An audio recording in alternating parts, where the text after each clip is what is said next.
Hello, everybody, and welcome to another exciting episode of Bloody Good Horror. My name's Eric, and I'll be your host for this evening, where we will be reviewing Pyewacket. Because sure, that's what you name a movie. First baking porn we've ever done on this show. Yeah, I'll be. I get it. I'll be your host for this evening. Joining me tonight, first up, coming to us from Chicago, and his hair is on fleek. Please welcome Joe. Thank you for noticing both of those facts. I appreciate it. Next up on the show, the high priestess of books and smart things at Bloody Good Horror. Please welcome Cece. Hello. And last up tonight, he's our resident vapist, coming to us from Indiana. Please welcome Casey. Hi. Casey, Most of my hair is just here tonight. Casey, how many ohms you got on that rig there? Yes. Blown It's a sub-ohm. I know that much. Oh wow! I don't even know what any of those things mean. I think that means it's hard. I think that means it's hardcore. Yeah, I think so. Hey, where'd you get that hat? Target. That's a nice hat. I don't even mean that sarcastic. I was looking at it like, that's a nice hat. You know what's funny, Joe, is like it's got this little like American flag kind of thing on it. I needed a hat, and I happened to be in Target around the 4th of July, so every hat was like America hat. But I tried this one on and it fit me, and I never find hats that fit, so I was like, here we go, we're doing it. It's not like over the top, like patriotic. Like it's nice. Yeah. Thanks, buddy. Subtle and classy. Yeah, like it could be ironic. Yeah. Could right. I don't know. That would be kind of a dick move if like your American flag hat was ironic. I don't know. It says America. But my point is, America. it's up for interpretation, you know? Yeah. It's nice. Thanks, Joe. I appreciate that. I'm a little taken back at this point. I'm not really sure what to do with it when Joe compliments me. Our email exchange today, I loved it. Oh my god. Yeah, just proving that I literally cannot tell when Joe's being sarcastic anymore. And then he acts like it's the most obvious thing in the world when his tone never changes. Well, when we're making fun of John, I feel like that's, Yeah, I should have been paying attention, I guess. Guys, we're here to talk about Pyewacket, or Pyewacket, or... They did say it in the movie at one point. Yeah, I guess, yeah, it's just Pyewacket. That's fine. Yeah. It's weird. It's a weird demon name, I guess. Is it real, Cece? Yes. Ah, okay. It's It has to be, right? If it's that dumb, it has to be real. Yeah, I guess so. Yeah. It was one of the familiar ghost spirits, well, a familiar spirit, not a ghost, a familiar spirit of an accused witch back in England in like 1688 or something. Oh. that It makes was sense. also the name of the familiar cat in Bell Book and Candle with Yes. Dean Stewart and Kim Novak. Cece, But it's not. But in real life, it wasn't a cat. It was a witch. Or a demon. Whichever. later on tonight, Cece can school us on the authenticity of said black magic in Pyewacket. I don't know. I have issue with it because I didn't see any back shaving in this entire movie, and that's, as we know, is the most important type of magic. But we can get to that later. If you want to see back shaving, I can turn the webcam on. But first up tonight, we had a little bloody good horror housekeeping business to take care of. Just something we wanted to kind of let people in on. We were having a discussion this week. Some of you might have noticed lately that there's been maybe a dearth of OG crew members on the show from week to week. Everybody's kind of got a lot going on, and we've been talking about kind of behind the scenes at the show, like how can we sort of adjust things so that it can kind of work into everybody's hectic lives a little better. So what we finally kind of landed on was that we are going to start scaling back our theatrical reviews kind of just a little bit. Like, instead of feeling like we have to see everything in the theater, we're going to just sort of cherry pick a little more. Like, what are the kind of culture moments that we feel like we want to be in on? Like, this next week, we're going to do, what's the John Krasinski thing? Hush Child. Yeah. What is it called, Cece? The Office. God damn it. A Quiet Place. Thank you, Casey. So we're gonna do that, right? But we're not gonna do everything that comes out theatrically. Instead, we're gonna sort of keep a list and catch up on that stuff on DVD and just kind of deal with it as the year kind of goes on. But hopefully, in doing so, we will be able to get kind of everybody on the show more often, which I think will be a good thing, and I think people will appreciate. Also, as part of that, we have officially elevated Cece to official full-time show member. So Yes, see, a promotion. golf clap for Cece. Which is why John is not here. We Yeah. shit-canned him. I mean, basically, we know Schnars is still not going to show up anyway, and Mark's going to be late, so we need another person anyway. So So thanks. By default, I get Sure. promoted here. there you go. It's a- Well, we need somebody. I mean, Man. Cece, other than me, you've been on the show more than anyone else in the last 6 months, so I'm pretty That's, sure that's a good it's point. well deserved. Shelton was busy, so. I would. You're the best, Joe. I will Just the say. best. I Can't will. wait till you steal my husband. I will say that Can't wait either. we did get Schnars. We got Schnars. He wasn't even like nobody on Earth saw it except me and Casey, but he called in with video from the airport. But like right as I was about to push the stream live, he had to get on his plane. No, I think it's because And I first embarrassed class. him because he is listening to audio on his phone and not his headphones. Right, I and his headphones yelled that were- he liked butts. Wait, he was doing this in the middle of the airport? He was in that the Yes. he was in the airport, and then but like the best part was his headphones weren't working, so literally like a total scumbag we were just coming out of his speakers. I feel like every time we try that, it doesn't work. Like when I tried to call in from a rental car. Well, yeah, I just Nope. wanted to try to get it on for the pre. That's like perfect pre-show because I don't care about the call quality, and it's like fun to get somebody in from an airport. But Nobody asked him where he hit his bomb. Oh, John, don't open your bag, okay? Oh, why didn't I think so of are you that? actually getting on the flight, or are you just gonna leave the bag and try and get off? Do you think they're buying it? man. Damn it, Joe. Are we in the clear? Yeah. I don't even recognize you now that you shaved your beard. Where were you when we needed you, Joe? Oh, the beard one, Joe's beard one would have been perfect because he had that super scraggly traveler beard going too. Yeah. That would have been perfect. So yeah. Anyway, hopefully that will result in some positive changes. I've got so many more racist things that I can't say. No, that's fine. We should probably just move on. Okay. Cece, Yes. can you tell me about a tweet with BGH coming up? I think it's coming up this weekend, right? Yes, I believe that's when they're doing it, and it is going to be The Lost Boys, which is streaming on Netflix, and they hit play at 8 p.m. Eastern. And there's the drinking game that will be running on the site again starting tomorrow. So you have a little time to brush up on that before you watch the movie with everyone on Sunday. Nice. I want to Yeah. know and- if Corey Haim's got more Rob Lowe posters than anybody else on the tweet with BGH. And Sophie's never seen it, so if you want to What? watch, What? I'm pretty Oh man. I'm pretty sure that's what her thing said on Twitter or whatever the email she sent says she'd never seen it. So it'll be if you want to watch The Lost Boys with somebody for the first time, check it out this weekend, 8 p.m. Eastern. Find Sophie on Twitter, and there you go. Oh, that's a great. This is a great time to bust out that YouTube video of Lewis Fowler at Horror Hound with the Corey Haim chant. I was just thinking about the time we were at Horror Hound with Corey Haim, and I was actually more thinking about the dude. You mean who, the funky white boy himself?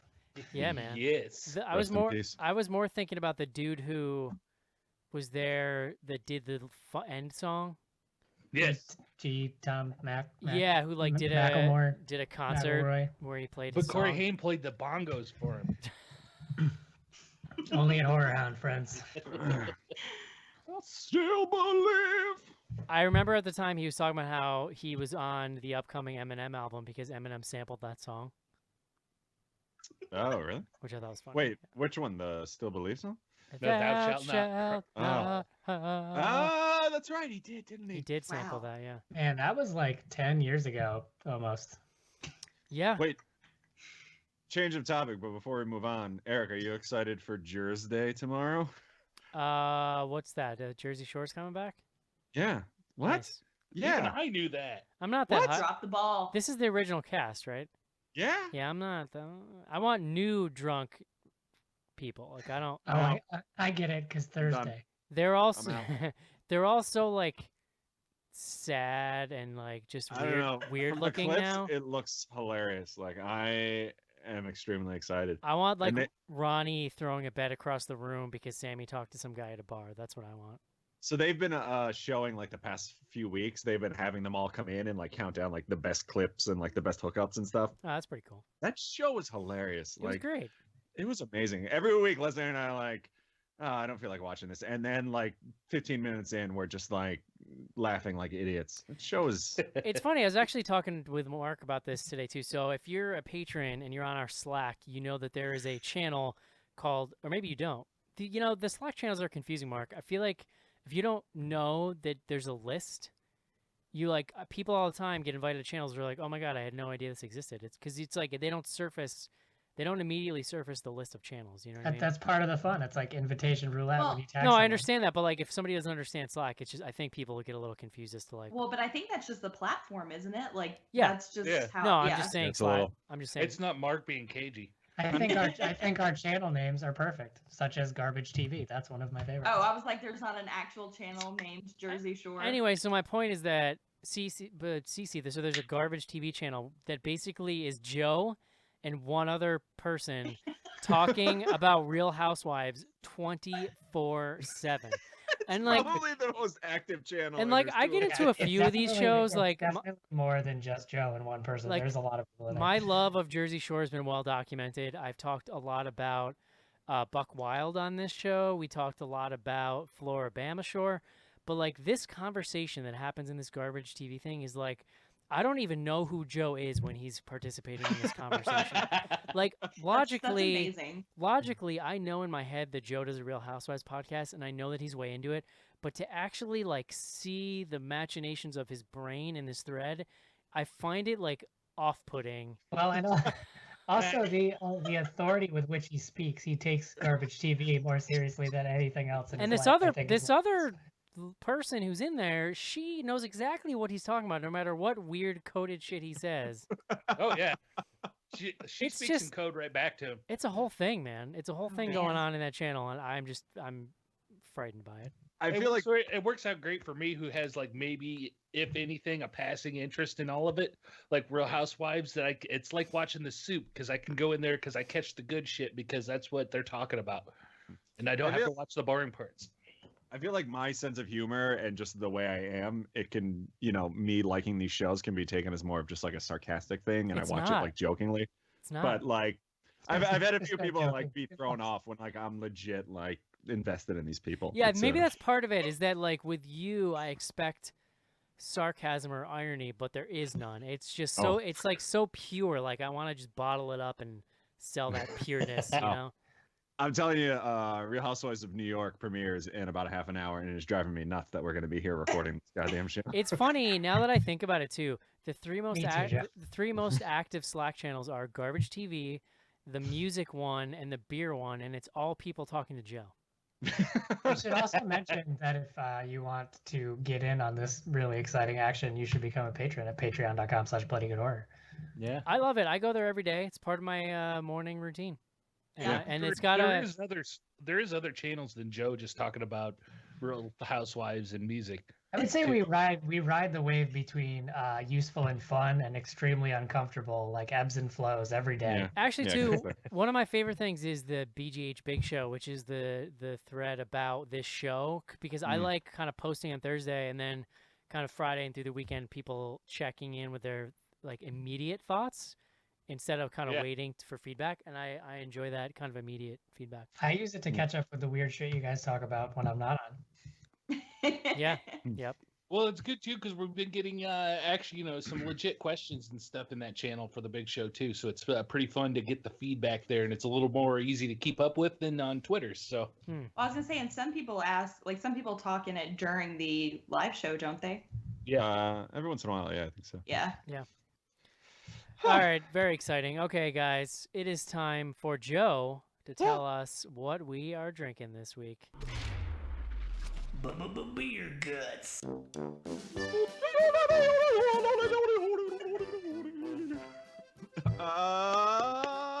Pyewacket is it's a film from the folks up north in Canada, and the one thing that kept sticking out to me while watching this was this movie seems extremely Canadian to me, down to the point where, like, I don't know if you guys caught this, but I thought it was hilarious, where after like the main girl in it kind of disappears for a little bit and then ends up calling this guy that she's interested in.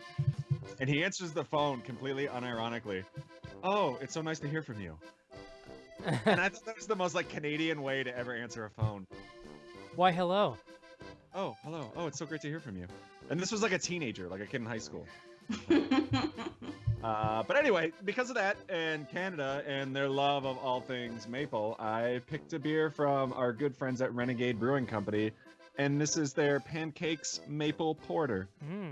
A delicious porter, dark beer, brewed with maple syrup right there in the brewing process, because it's delicious. If any of you made it out to the BGH 10 reunion, whatever we wanted to call it, last year, this was actually one of the beers that we're pouring. Renegade supplied 2 kegs for us. Super awesome guys, friends of the show and friends of us personally.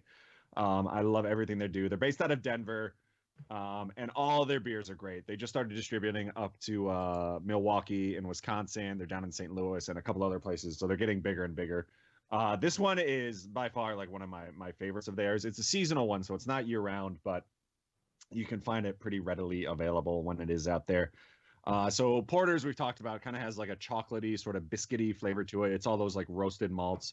It's one of my favorite styles of beer, but this one they actually have maple in the brewing process. So it sounds like it would be a little too sweet, but like this one balances really well. And even like I noticed it has like almost like a peppery sort of flavor to it. Like it's really interesting. Like it's different from any other beer I've ever had, and it's super, super good.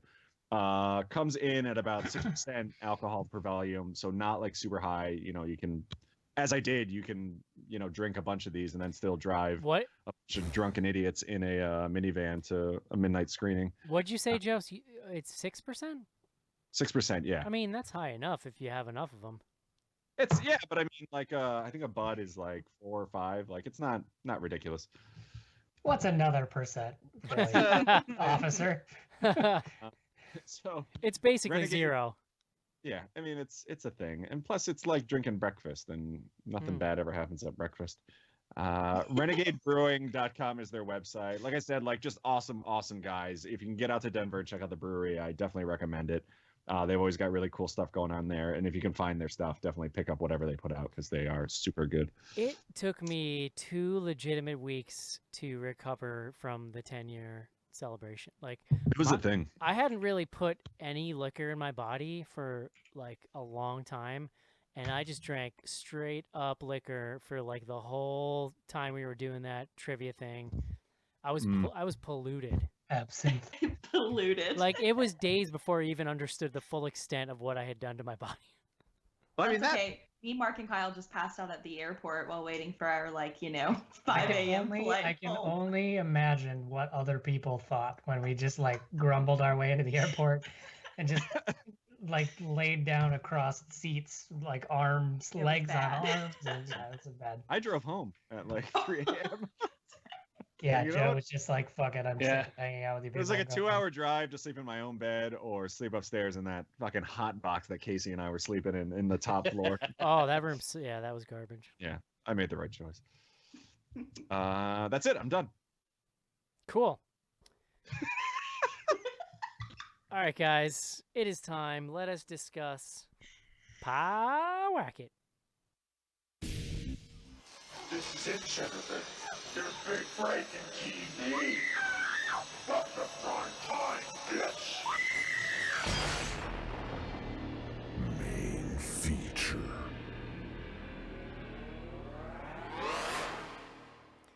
CC, Yes. I'm going to apologize in advance because I should have asked this in the chat beforehand, but you don't happen to have a word, do you? I do. Holy shit. Okay, wait a minute. Let me back Is it it- up. Hey, Is it CC. Pyewacket? Let me back it up here. Hey, CC, you went to Duke, right? No, I didn't. Nailed it. So the word of the day is incantation, and incantation is a series of words said as a magic spell or charm, and it comes from the late Latin incantatio and the English incant, which means to chant or to bewitch. And it is very important to the movie Pyewacket because you need to have a good, solid incantation to, you know, summon up some old witch demons, Mm. which she does. Witchy witches. Witchy witches. You are bewitched. Thank you for that, Thank you, CC. Yes. No, Pie. I'm legitimately thanking you. Thank you, Joe. Pyewacket. This is a movie directed by and written by a man named Adam McDonald. This is a Canadian man who also did it. He's actually an actor. He has 42 acting credits on IMDb, but apparently he's been increasingly getting into directing. He did a movie that I feel like I've heard of in 2014 called Backcountry, about a Oh. group of hikers who get lost and encounter like a giant bloodthirsty bear they have to like fend off. So Huh. there you go. That's what he did. And I feel like I recognize the lead actress in this movie, but I don't know her name. Anybody got it? She's definitely Oh. been in something, but I Lori cannot. Holden. Lori. She was on Oh, The Shield. she was You on the watched Walking. it? She was on the Walking Yeah, Dead. she's in The Walking Dead. Yeah, Yeah. There she was you go. Andrea. A Yeah. slightly lesser note, Joe, The Walking She Dead. was also in the Silent Hills. Yeah, Oh, At least the that's first one. yes, that's true. That is true. Yeah, she has a shit ton of acting credits too. I knew I recognized her from somewhere. So yeah, Pyewacket is the story of, you might say, a good girl gone bad. Oh, She's- gone wild. She's a good kid. Loves her mama. Presumably, I guess. By the time the movie starts, like, she's already going down this bad path. But like, we The get left-hand path. the impression like she kind of used to be a little more straight and narrow, but then I think her dad died. Is that right? Yeah. And you know, she's fallen in with a group of goths, as you do, and as such, she now has patches on her backpack, which is like step one of getting initiated into the goth group. To be And fair, those were not goths. Those were metalheads. Yeah. Okay. That's yeah. the I one can't chick. believe you they- took the synopsis for me. I was so ready. Sorry, Mark. Hey, for me being an old guy, I need to clarify here: is a black metal enthusiast the same as a goth from my era nowadays? No, Yeah. Okay. they're much more evil. Okay. We might need to find an actual Good to know. teenager and ask them that question. But Well, so as part of this whole thing, she's smoking weed. That's number 2 in the let's Yeah. call it the Metalhead Club, Joe. And Mhm. they've gotten into like this spiritual, like devilly incantation stuff. Like they're into this author who writes about the occult and how to like summon demons and all this bullshit. And in the beginning, they go to Bullshit. they go to like a book signing to get their book signed, and she's like clearly a little more into it than they are, and even kind of probes him a little bit and wants to know like, oh, I want to know more about incantations, and he's like, oh, you shouldn't mess around with this shit, even though I wrote a book about it so you could read it and learn more about it. He signs the book, whatever. So then I actually can't remember what precipitates this, but the mother is just like, you know, is all messed up from the dad dying. There's all this friction between them. This movie is actually oddly similar to Open House. I don't know who was on this show that was also on that show, but like the whole dynamic between the mom and the daughter is exactly the same as it is between the mom and the son in that movie. Like the other parent died and now they're sort of like at each other and like, you know, can't see eye to eye. So the mother says like, I can't live in this house anymore. So she decides to move them, like they rent this house out in the woods. And this kind of causes the relationship between the mother and the daughter to come to a head because the daughter's now kind of separated from her friends. She's feeling isolated, and they're also out in the creepy woods. Then they get in this huge, like, knockdown, drag-out fight, and the daughter decides, I'm going to go out in the woods and summon this effing demon to kill my mom. So she goes out in the woods and does some shit with a rock and some blood. you And a really tree. like undersold that.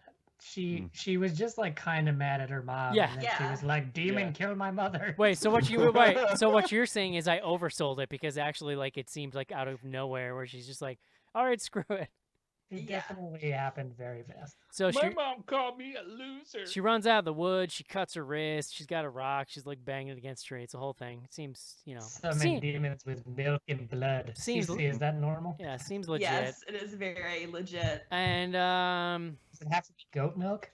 Bewitched. It can be any milk. by the way, that's like an hour into the movie. So after that, like a demon does kind of show up, sort of in the background, and makes creepy things happen.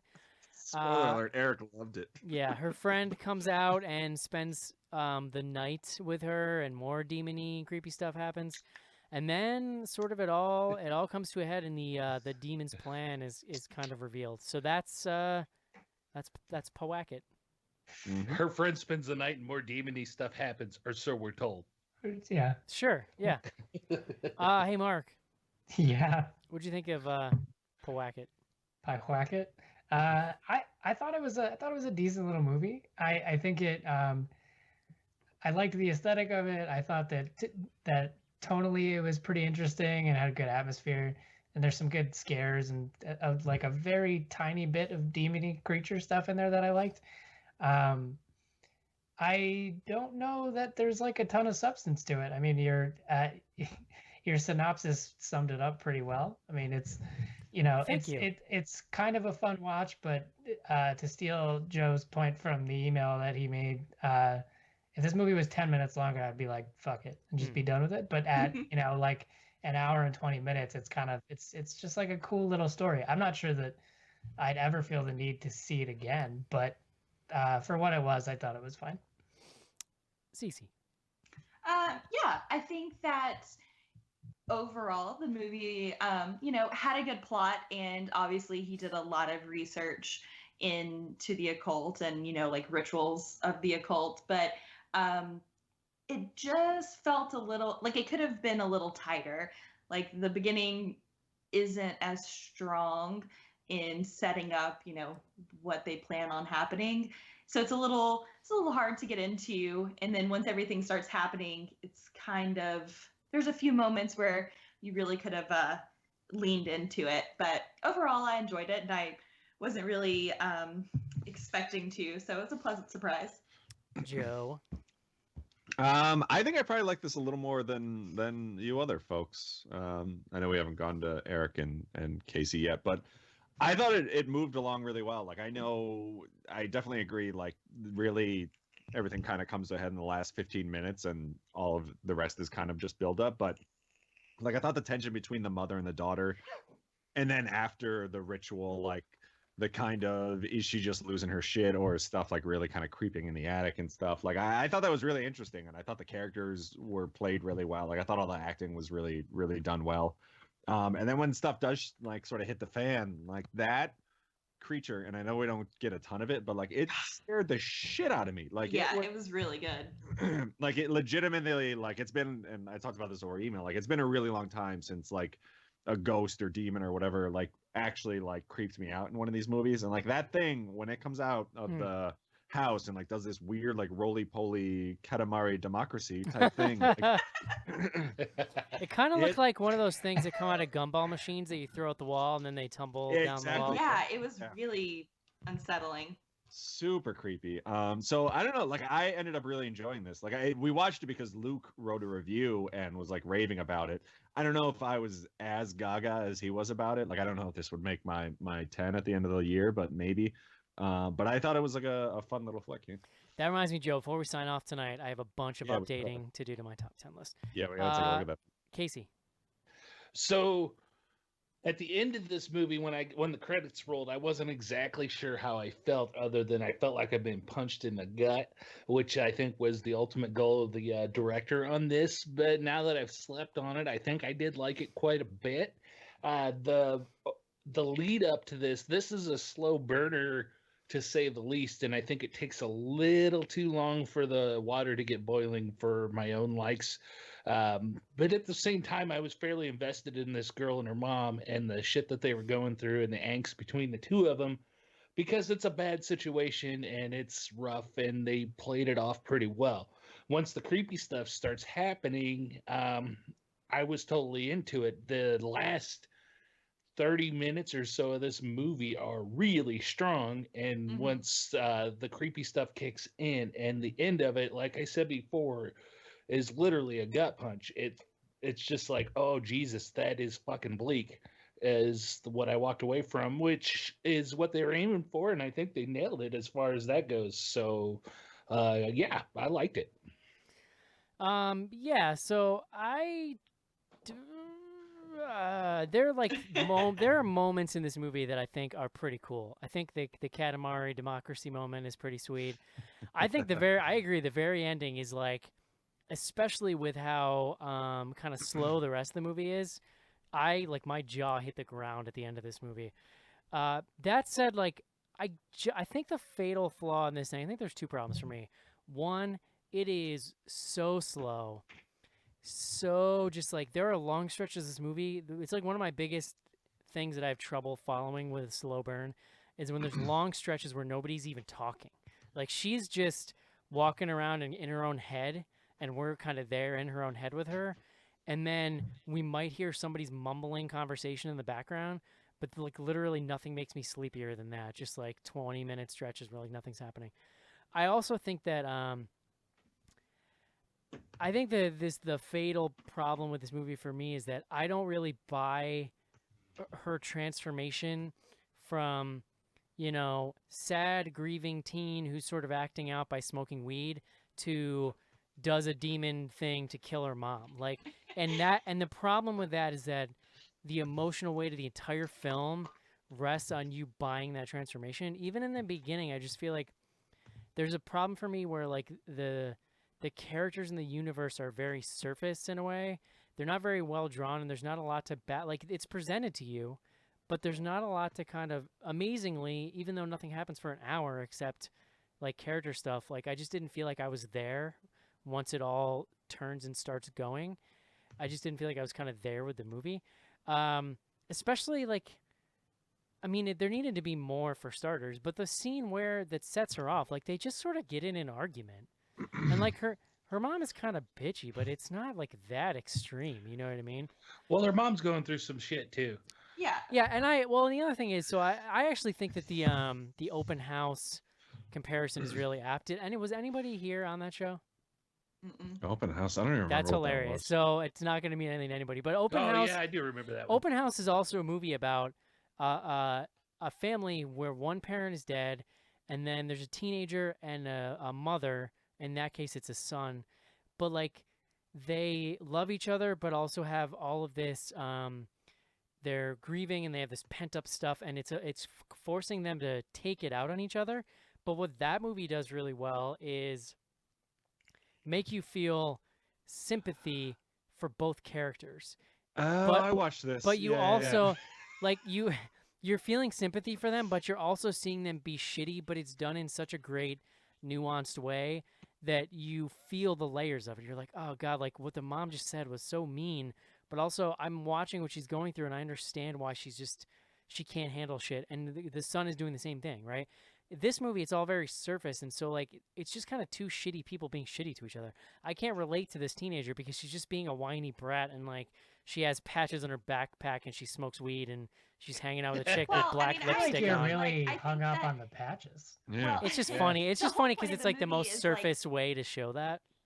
Yeah, I mean, it was all very like they should have spent the beginning hour kind of leading up to her getting to the point of really wanting to explore in the occult, because you're right. I mean, the moment that kind of drives her to, do this ritual is a pretty pathetic excuse, and it just really could have been driven home in a better way. Part Like, of it well, is part of it is strange because they even touch on it. Like her friends are like, "Why the fuck did you wish for Right. that?" Yeah. like yeah But I we mean, don't you think it was kind of like a buildup of everything? Like she was super pissed that the mom moved her to this other Sure. house, and then like they had been fighting like every scene that we Yeah. see. Like I didn't see it as like this was the one thing that made her do it. Like I Oh, thought this But- was kind of like the last. but shot. we- Also, but it's we never don't it's see- never portrayed in a way that it's like it's always portrayed in a way that like it was a really impulsive decision and it was a really bad decision. It was Yeah. never. Yeah. But we don't that's true. see the transformation, right? Like it's not like she starts at the beginning of the movie and then we have an hour that we're doing this, right? We have plenty of time for this. Instead of like we start at the movie and we see how her grief is leading her down this darker and darker path. It's like literally we meet her and immediately she's asking the author about occult rituals, and you're like, Yeah, but I mean, Where the I fuck don't is this think coming that from? like, I mean, that's a pretty archetypal. and also her friend. expectation. Also, though, her friends, like Mark's saying, though, her friends who are supposed to be supposedly from the mom's point of view leading her down this path, they're all like, yeah, dude, what that, like, what? Well, Well, because I think I mean, that's like the typical like high school friends who talk a lot of shit about being witches or like being into Yeah. the occult, and then Or all of a sudden juggalos. somebody like actually does it, and they're like, well, like what the hell? Like that's not like Yeah. you don't really believe in that stuff. So Right. you know, there's a throwaway line that she says to one of the other guys that like he tries to summon shit all the time and it doesn't work. So, it obviously didn't work for him because he didn't believe in it. And that kind of, is brought up when the author says, like, so this happened because you believed it was going to happen. He was So- using the wrong type of milk. Yeah. Yeah. Soy. Uses skim I mean, milk. I just felt like I didn't, by the time this shit goes down, I didn't have enough sympathy for the characters, whereas I felt like there was plenty of screen time where that could have been accomplished for me. And just a personal thing, like I wasn't there with them when that happened. So it's I still can see really your point. shocking, but like I imagine if you're just crazy emotionally invested and then you see what happens between these two characters, like I think it could be even more devastating. I could definitely see your point, and it definitely didn't go that deep, and they didn't show it. But I thought that from what they did show us, like the girl who played the daughter did a good job, because my whole read on this whole thing is she ended up way over her head. She believed in this stuff, but she probably didn't think anything was going to happen, and then all of a sudden shit started happening because I think they showcased it fairly well. Like when her and her mom were walking through town, they kind of made up.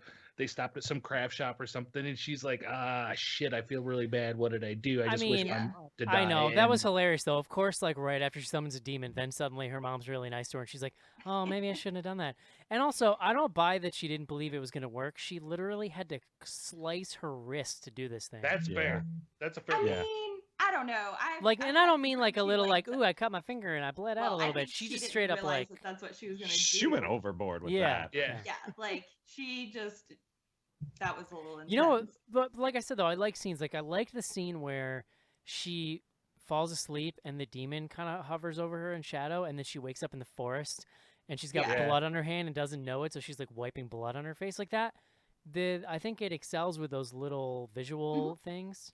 That shadow of the demon in the corner of her room the first time we saw it, and then it kind of like Yeah. uncurls its legs and steps down, Yeah. was scary as shit. Yeah. Yeah, I mean, there's a lot of really good scenes. Like Joe said, when we actually see, well, actually, to even back up before that, before you actually even see the demon, when Lori Holden or whatever her name is, when that character, the mom's character, is laying dead in the forest, Oh and then my she God. like opens her eyes, but then you see her in the house and she's talking, like that Scared the whole shit change out of of- character is really, really well done. Or And even, speaks like, to how good she is as an actress. she's like out of the house and like she's speaking, but she's like her voice is just like a little bit different. Like it, Yeah. it Oh yeah. scared the shit out of me. Super As creepy. soon as And she then, walked into the house and she was sitting in the kitchen, and she's like, "Where have you been?" And it's like, "Oh, Yeah. jeez." well, and then to see the demon like come out, like her transform into the demon was really well done, and I agree. Like it super creeped me out.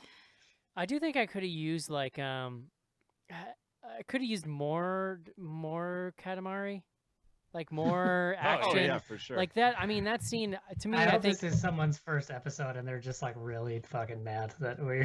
to me, I think that's the best scene in the movie. Oh, yeah, aside for from the sure. ending, which is crazy, but that scene where she's hiding behind the tree and the thing spills out of the doorway, it's just such a Yeah. visually striking moment.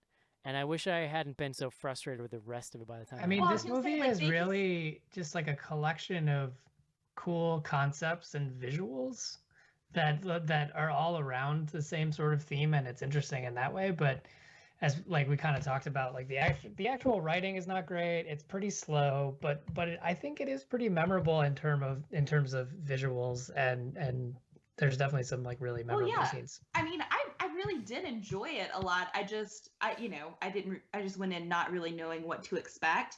And I mean, even the rituals, or the one ritual that she performs, he obviously did a lot of research and really tried to,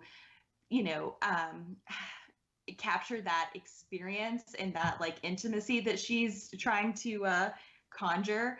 And it was just, I don't know, it was really isolating. And I think that once the ritual happens in the movie, I was really, really on board because everything Yeah. kind of shifts. I was even on board with the like kind of corny scene in the gift shop. I think maybe like partially a nostalgia factor. I feel like there's a bunch of shops like that around where we grew up. But No, like that was where she- 100% the burnt owl. That was yeah, yeah, exactly. Where she sees the card that's like, "Be careful what you wish for. Someone might be listening" or something, and then she like looks up and there's like a little silhouette of like a witch decoration thing. I was like, it was kind of corny, but I was kind of into it. Was it Yeah. weird that there was like, what did that first card she picked up say? Like, I'm horny or something? Like, Yeah, it was Yeah, a it goat, had it a- was like a black goat and like a moon, and then yeah, And it a said, big like, letter "First U." for you on the I inside. thought it was like weird for like a quaint little shop. Well, you But get it? never Because like the goat has horns, Joe. Yeah, They I have a guess. Cirillas on okay. the other side of the room. But no, I mean, I'm on board with Cece on this. Like, I didn't think the writing was bad. Like, I thought the characters were really well done, and like, I think what you guys are talking about, where there's nothing that really like pushes her over the edge. Like, No, there to is. me, I just well, I don't think it's earned per se. yeah, Yeah. but to me, like that not earned is a little more relatable to like what teenagers are probably really Right. getting pissed about. Like, not that I know, Well, like because I'm teenagers 40, are but like fucking idiots. I don't. We see these movies where it's like this kind of stuff happens, but it's because like the father's like beating the shit out of the son or something. Like, Or the mother's a stripper, and then you become Michael Myers. exactly. Like this, I feel like it's a little more just like teenage angst, which is probably a lot more relatable to like Well, you know your sure. I everyday thought person. that the most inaccurate part, like the most inaccurate portrayal of teenage life, was the fact that she owned multiple books. I feel like that is it. I owned lots of books as a teenager. Thank you very much. Yes, And a lot of them were on the occult. Compare the ritual that she did to the one that you did to murder John, Cece. Like how accurate was this? You know, we'll have to see how well it sticks. But Well, see, I when don't we know. were when we The were at more the that I- 10-year, when we were at the 10-year, she had to cut off a lock of his hair without him noticing. Well, to be Well, to fair, be we fair, did the that'd same be thing, easy. Eric. yeah, Yeah, actually, that was the weekend to do it. You could have shaved You his could head; he would have had no idea. Wouldn't have noticed. Yeah. But actually, the more so I finished the movie literally like 35 minutes before we started the show. So the longer that I kind of think about it, I actually kind of enjoy it more that the daughter wanting to perform this ritual that's going to kill her mother is really more. I mean, it's more devastating when you figure out what happens at the end. I don't know how much into the spoilers you want to get, but like the end of the movie it's very, I know somebody brought it up, it's pretty close to or in the vein of the Black Coat's daughter, and how it just really goes there, and you're like, wow, that's pretty bleak, but that's what you get for deciding to mess around with the occult. And it's so. not an especially the thing about that scene is it's not an especially like bleak or like visceral movie until it is, and then suddenly it's just and like then you're like, holy shit. Like the camera does not flinch, and it's No. like holy moly. Well, I was Yeah, I gonna mean- say, like, to Joe's point with the writing and stuff like that, I don't know that the writing was necessarily bad. I just, for me, it was like the pacing of the first half felt like it was a little too long. But as much as I say that, at the same time, the character of this girl and her mother were written so well, and they played so well off of each other, so that when the ending does come around and this movie, the credits rolled, I felt fairly emotionally shook. Yeah, I Yeah. mean, maybe we should throw like a blanket spoiler over this, but I guess like I think that if this movie ends with sort of a typical like feel good redemption angle, this movie sucks. Oh, for sure. But I mean, but the way because it ended the way that it did, it's sort of I think that you can like draw a line back to all of the stuff, even the things that we thought were like a little weird about it. I think the ending wraps it up in a way that you're like, oh shit, like it just becomes a certain kind of story, and I feel like Yeah. if it had any other ending, I would have like dismissed this outright. But I think the ending like really pulls it together, because after the end, like even though I kind of had an idea that's where it was going, I saw it and was like, wow, shit. yeah, I just mean, happened. I'm That just with happened. you. I was kind of impressed. So it's definitely more memorable that way, and I can't imagine it being a movie I would have enjoyed watching had it been any other way.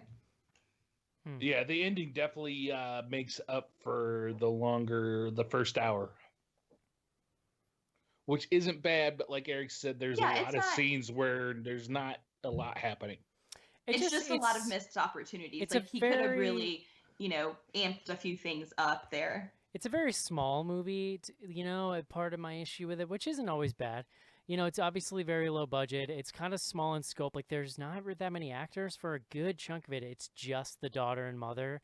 It felt like something that maybe where the kind of background stuff could have been fleshed out a little more to feel like a little more like a real world. Like, even the school stuff, I feel like Yeah. you barely Well, see any the other. name of her school was just technical school. Yeah, like I feel like you just see barely any other people, like, and it just School, university. there aren't a lot of scenes that make it feel like a fully real world, if that makes sense. Well, and Yeah, like I was watching it with subtitles on, School. and I don't know if the song they were listening to was a real song or not, but literally the words were just like violence, violence, violence, culture rape, and I was like, I hope that's not a real song. I was searching for like a half an hour trying to find the song, 'cause I I'm don't think it is. kinda like, oh, this is all right. Eric brings up a good point because where like the pacing is off on the first hour, I think where they would have fixed this, we brought it up in the email. Like there's a scene where there's a callback to this author that writes these occult books that they went to see firsthand, and they bring him back into the movie. They could have done a lot more with that, so that felt kind of like it was half baked. They kind of touched on the whole black metal thing, but then it was just kind of like, hey, we're into black metal. That's why we're wearing all black and smoking dope in the bleachers at school. And they don't really do anything more with it. So there's a It's couple like metal, ideas- but blacker.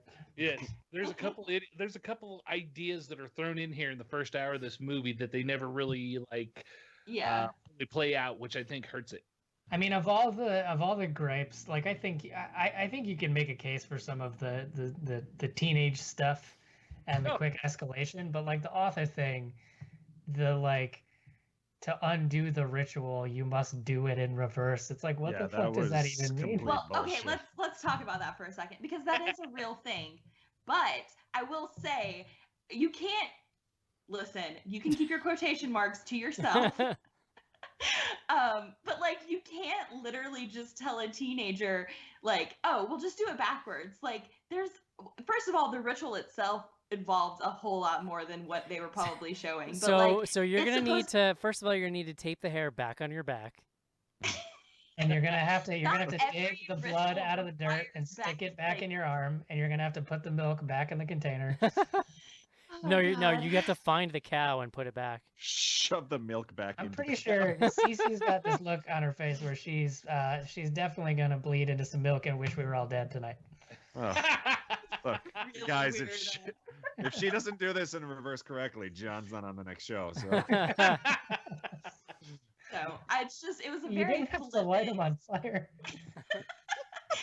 It was just a very flippant answer for her. Like, I mean, for him to be this occult expert. he No, could like have the- been like, yo, girl, listen, there's some things you need to do to undo this. The and entire I would be plot, really like particular. the entire plot hinges upon knowledge that this guy possesses and sort of indirectly bestows upon her, and it seemed like he was going to be really important in the third act, and Sure. he's totally not at all.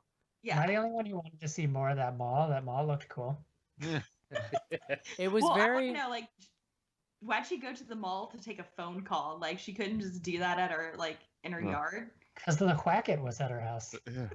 I don't know if you've ever been to Canada, CC, but there's very few places with cell phone reception. Yeah, they only Oh, have okay. so many cell towers. It was that guy reminded me of Oliver Platt in that Thriller we did with Naomi Watts, where we were joking that he did his whole performance over Skype because he only appears in the movie on her computer over Skype. It was very much like that. What was the name of that movie? That was a bad movie. You remember what I'm talking about, though, right? Shut In. Yeah. Yeah. Shut In. Yep. Jesus. Wow, when you search Oliver Platt's name, an interview from Shut In is on the first page. Wow. Is it on Skype? Is it a video interview? It should be. That's good. Skype review. All right, guys. All right. Would you recommend this movie, Mark? Sure. Joe? Yes, I would. Cece? Sure. Casey? Yeah, I think so. I'm going to say no. Oh. Oh. I think everyone has better things to do than watch this movie. So there you go. All right, guys, that's going to do it For Pyewacket, let's take a quick break and do some fan mail. A certain kind of girl joins Pi Theta sorority. A girl who likes to party and likes to get close to her friends. A girl whose extracurricular activities were more daring than most. A girl who could turn her fantasies into reality. Then again, Pi Theta was different from other sororities. I'll get back at you for the last thing I do! Because in this sorority, nothing is off limits, as long as it's fun for the girls. So when it came time to say goodbye, they decided to make real sure that no one would ever forget the girls in the house on Sorority Row.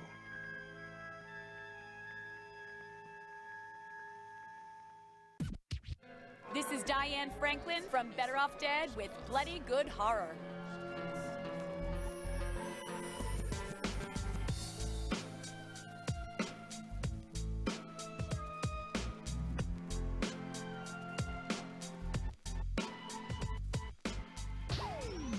Send your emails to info@bloodygoodhorror.com or hit us up on Twitter at BGHorror with the hashtag AskBGH. And don't forget to pick up back episodes of the show at podcast.bloodygoodhorror.com.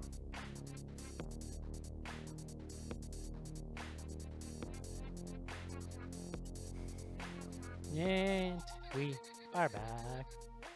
I just keep thinking about finding the cow and trying to put milk back into it now. Have we always had that Diane Franklin like intro? For like a decade. I have never picked that up. I love that movie. He's always going around the house trying to put his testicles on me. To be fair, Joe, you didn't hear that. You guys didn't hear that for a long time, you know. Yeah, but I feel like at a certain It's point been I like would've 3 picked years since you could hear the bumpers, though. So, Mm. you know, How did we even live before that? I don't know. up. And to drink Peru. All right, guys. info@bloodygoodhorror.com is the email address. One email tonight from Wesley. He says, writing in to add to the list of food brought into the movies. I had a teacher in high school who claimed that she and her friends would bring in buckets of KFC into midnight movies. Oh. I imagine the theater was cool with people bringing in food from the outside. There is no way you're keeping a bucket of the Colonel's original recipe hidden. Next, I'm a Joe and John. The pickle in a pouch is a great snack. The only drawback is the alarming amount of sodium. I swear there's a week's worth of salt in each pickle. Yeah, whatever. Finally, Go low, you know? That's right. Have any of you heard of Tubi TV? It's a website that streams movies for free. You just have to watch some commercials. They have a pretty good selection of older horror and sci-fi movies. Thanks for continuing to put out a great show, Wes. It's Tubi TV. Tubi TV. I'm pretty sure there's a Roku app for that too. I'm gonna go to them right now. Tubby TV. Oh, it looks like a Tubby real TV. Looks like a No, real that's my website. YouTube channel. Sorry, Mark. Oh, cool. Looks like they have something related to Dog the Bounty Hunter. I'm in. Got him. Dog. Also, Snitch. Oh. The DAWG. Snitch. All right. Who's doing Twitter? Me, man. God, Cool. don't take that from me, too. Oh, hi, Mark. Oh, man. So, if you're new, if you're brand new, we use 2 different hashtags and we read them on the show. First one, if you are a patron, patreon.com/bloodygoodhorror, and you're listening to a back episode and you hear something silly, tweet it to us with the hashtag BGH Classics and try and cram the episode number in there if you can. This first one is from That Baseball Joe. This is a quote from me. Casey is the closest thing we have to a wild forest creature on the podcast. Ooh. And that was episode 153, Frozen. Oh, I And thought you were not gonna just- say episode 1 for a second. Episode 1. I'm sure It's weird nothing. that we did a Disney cartoon. That'd have been real strong if I didn't know Casey at all and I was like, hey bro, you're a wild forest creature. Oh. I'm also sure that nothing worth repeating was said on the first show. To be fair, you've seen me with my shirt off, Mark, so it's understandable. That's true. Every night when I close my eyes. Oh. Next one is from Mi Corazon Mi Amor. The verdict is in. People love you when you're drunk. That was Eric to Joe, episode 202, The Divide. Oh, it's been a while since I got full on shit faced on the show. I'm sorry. It's been a while. You really got to like save it up for the year-end show because it makes it just like such a sloppy shit show, and it's wonderful. You know, the problem is the tolerance, unfortunately, is through the roof. So it takes a while. You just got a pregame with a handle of vodka. Yeah, well, ever You since know. Kyle turned me onto the gin and tonics. I things know. have escalated. The downfall. Like drinking a Christmas tree. All right, next one. It's from Skizbot.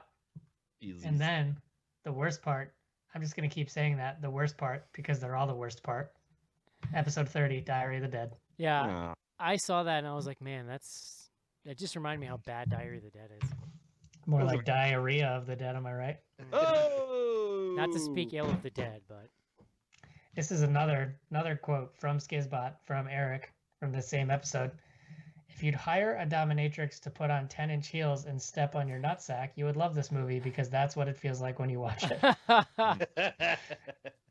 What a very specific sensation. You know, I always try to reach out to the potential person that might like something. You know, That's a pretty deep metaphor too, because there is a very small percentage of the population that be very into that. Much like there's probably a small audience for Diary of the Dead. somebody out there just perked up a little bit when I said that. More than you'd think, Mark. More than you'd think. It's like watching videos of people bouncing on balloons. Lunars. Lunars. Thank you, Joe. Thank Small you. hands. Smell like cabbage. Thanks, bud. All right, that's it for BGH Classics. We also Wait. use the hashtag. Before you do that, Joe, I'd like to update my year-end list here. Oh, yeah, let's do this. Wow. Okay.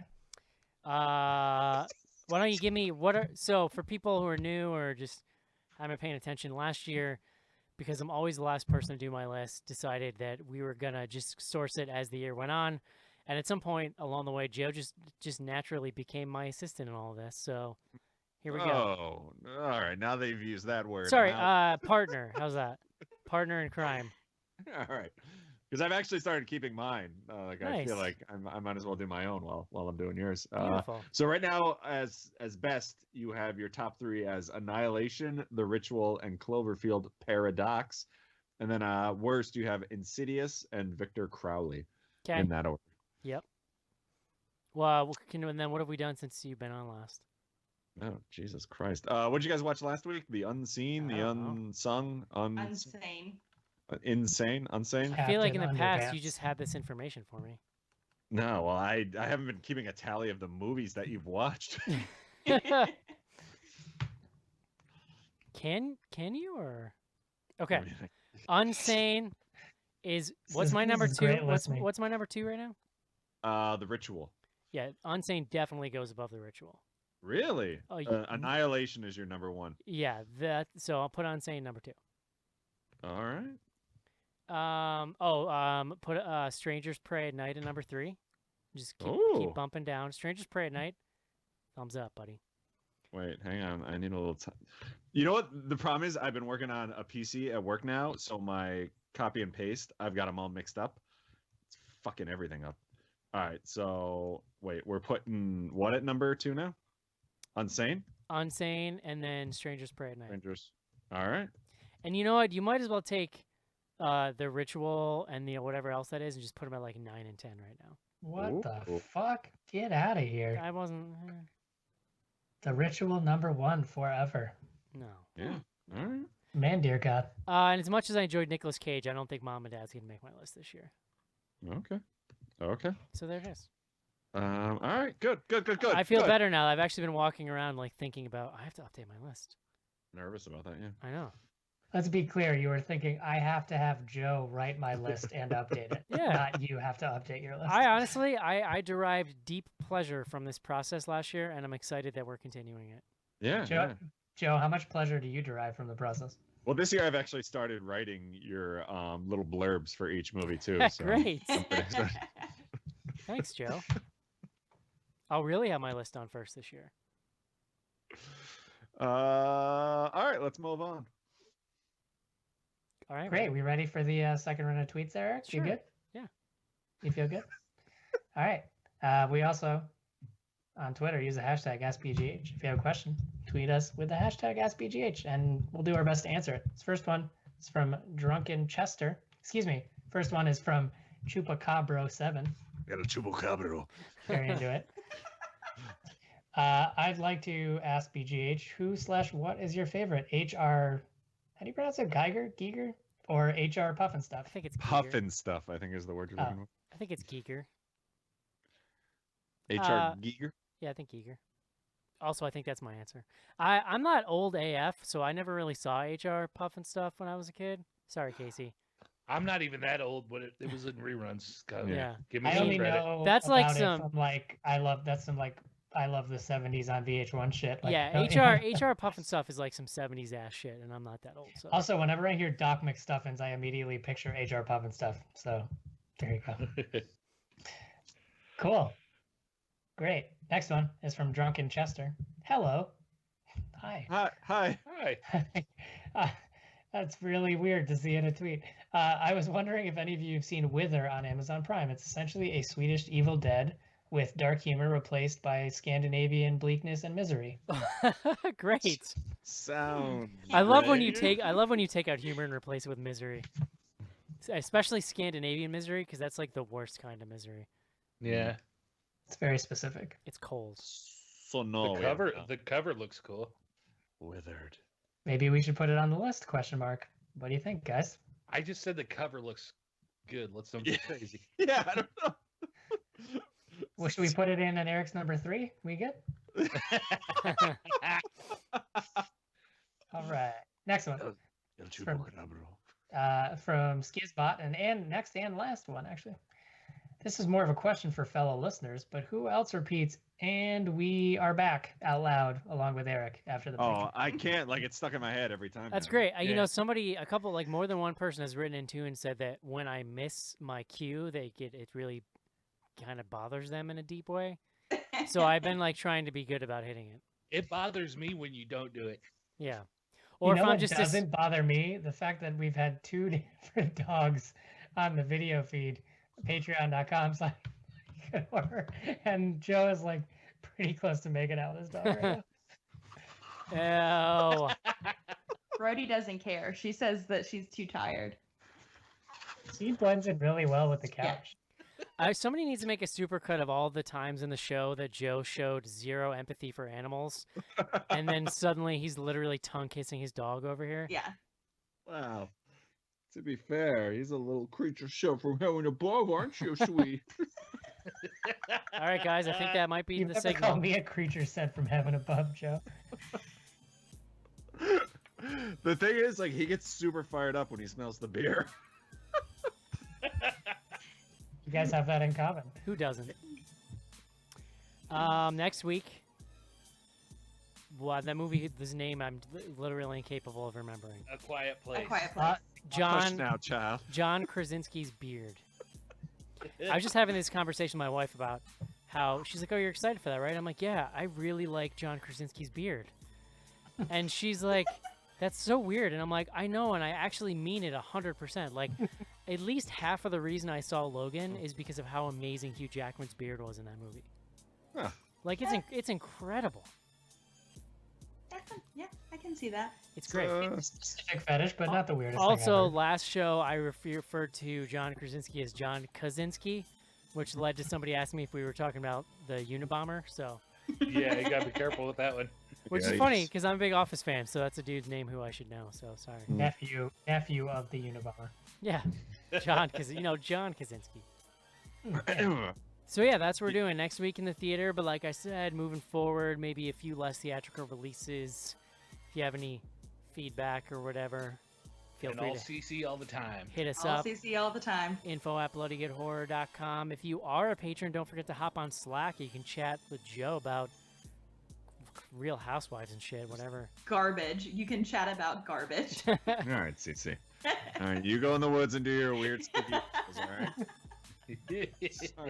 Sorry if I like to relax and unwind with some TV. All right, guys. Hope you Some enjoyed. rosé all day. Hope you enjoyed the show. That was our review of Pyewacket. We'll talk to you soon. Adios. Bye. Not your fault your husband wants to hang out with me. Bye-bye.